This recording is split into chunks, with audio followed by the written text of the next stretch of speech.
Alright, hey guys, I just wanted to show you my mother's sharpening setup real quick, or her knife station in general. Here we have the kitchen knives that get used on a regular basis.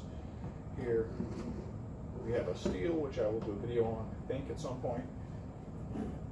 And here we have the Idaho, I think, what do they call this? It's like the Lansky turnbox system.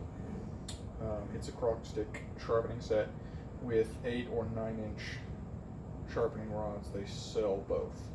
I believe these are the 9s, but I could be wrong. I find the extra couple inches above the Spyderco Sharpmaker really helps.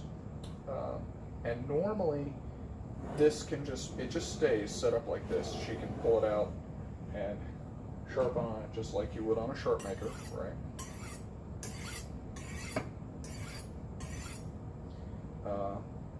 And so that's where a lot of the maintenance happens. The knives here, one of them is a Nexus, the main ones that get used. One of them is a Nexus, one of them is Dragon, and this is the Dragon Fusion Chef. And the Nexus, I don't remember what it's called. It's a 5.5 inch blade. Let's see if it actually says. Prep knife, 5.5 inch prep knife, and both of those are in BD1N. Both of those are relatively expensive. I mean, not terribly so. The chef knife was $150, and I think the prep knife is now $180, or that's not right, is now $80, but was $50 or so when we got it.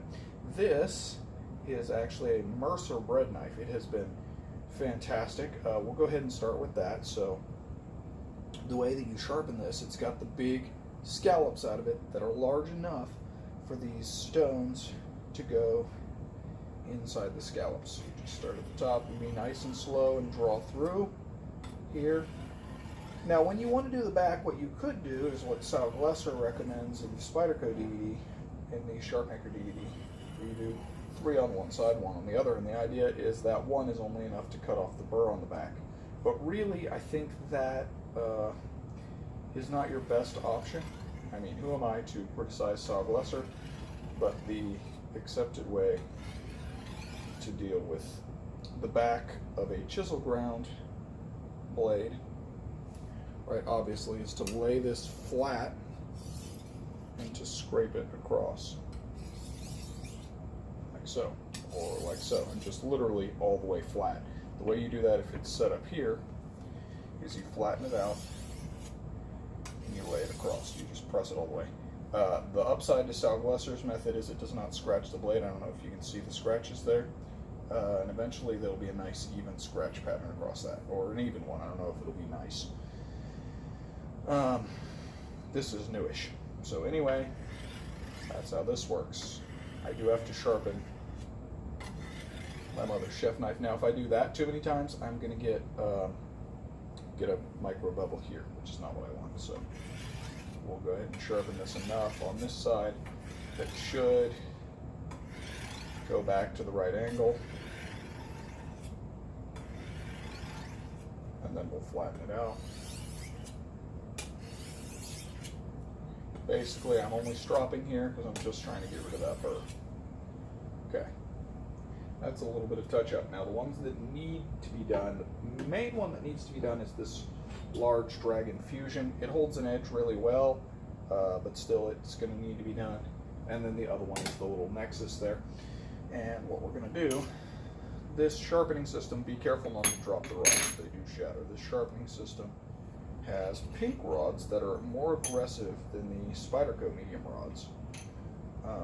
And I don't think the fine rods are quite as fine as the Spyderco fine rod, but they're fine enough to keep it edge.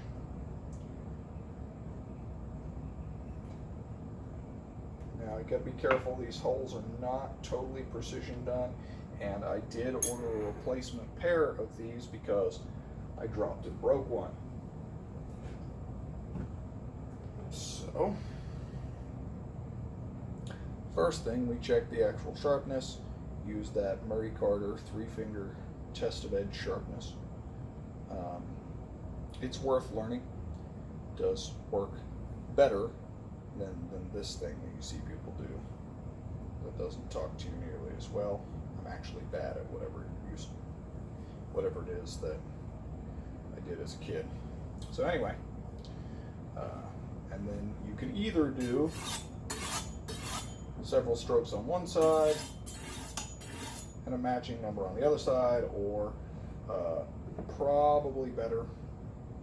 And notice I hold my support hand, goes in here, and my thumb tucks. Rather than being out here, it tucks back so that it's protected by this plastic piece. Now you can see I can still reach myself if I go at this angle, so be careful not to tip your blade too much.